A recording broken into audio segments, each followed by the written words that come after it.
बिस्मिल्लाहिर्रहमानिर्रहीम। अस्सलाम वालेकुम दोस्तों, उम्मीद करता हूँ आप बिल्कुल ठीक ठाक होंगे। दोस्तों आज है 28 अप्रैल सन 2021 और दिन है बुध का। दोस्तों मिनिस्टर ऑफ लेबर की तरफ से ओमान टीवी को एक इंटरव्यू दिया गया है और उस इंटरव्यू के मुताबिक 1,40,000 से लेकर 1,80,000 तक जो खारजी हैं उनकी नौकरियों के ऊपर ओमानियों को रिप्लेस किया जा सकता है। तो इसकी मज़ीद तफसील तक जाने से पहले एक छोटी सी रिक्वेस्ट कि अगर आपने अभी तक हमारा ये channel tech with Urdu vlog subscribe नहीं किया तो आप इसको सब्सक्राइब कर सकते हैं मज़ीद ऐसे ही अच्छी अच्छी और मालूमाती वीडियोज़ के लिए।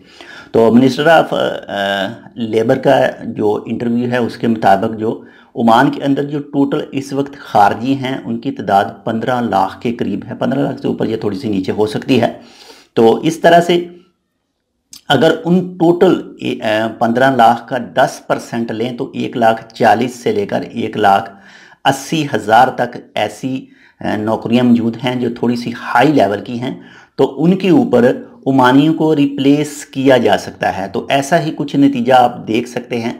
आपके साथ वीडियो भी शेयर कर चुके हैं जो ओमानज़ई नेशन का जो सिस्टम है जहां पर यानी खारजियों की जो हाई प्रोफेशन की नौकरियां हैं उन पर जो ओमानियों को रिप्लेस किया गया है और आगे भी किया जा रहा है। तो इस तरह से लेकिन ये एक चैलेंज है, यानी बहुत सारे तजर्बे की ज़रूरत है जो इस वक्त खारजी काम कर रहे हैं जिन जिन भी हाई प्रोफेशन में। तो अगर ओमानी रिप्लेस किए जाएंगे वहाँ पर तो ओमानियों को ट्रेनिंग और ये सब चीज़ें, तजर्बा, महारत, हर चीज़ चाहिए और इसके लिए टाइम लगेगा। और इसके बाद में जितने भी खारजी हैं उनको पूरों सबको भी निकाल नहीं सकते और ना ही उनके ऊपर दबाव डाला जाएगा।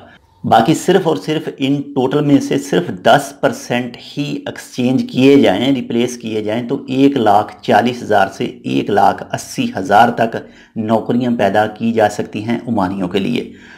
तो जो कोई भी मुल्क है, कोई भी हो, वो चाहे हमारा कोई मुल्क है, पाकिस्तान, इंडिया, बांग्लादेश, श्रीलंका, जो भी हो, तो सबसे पहले अपनी आवाम के लिए ज़रूर सोचता है। तो बाकी जिन दोस्तों की भी नौकरियां ख़त्म होंगी, यानी अभी नहीं, आने वाले वक्त में आहिस्ता आहिस्ता करके ऐसा कुछ होगा सिस्टम जैसा पहले रूटीन के साथ चल रहा है। 20, 30, 40 एक जगह से, 100, 150 एक जगह से, ऐसा ही करके इसमें थोड़ा सा भी टाइम लगेगा, यकदम ये ख़त्म नहीं होंगी। तो बाकी इंशाल्लाह इसके हवाले से जैसे कोई मज़ीद अपडेट आएगी तो वो भी इंशाल्लाह आपके साथ शेयर करेंगे।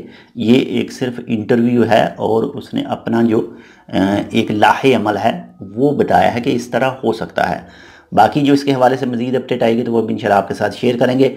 मिलते हैं दूसरी अपडेट के साथ, तब तक के लिए अल्लाह हाफिज़।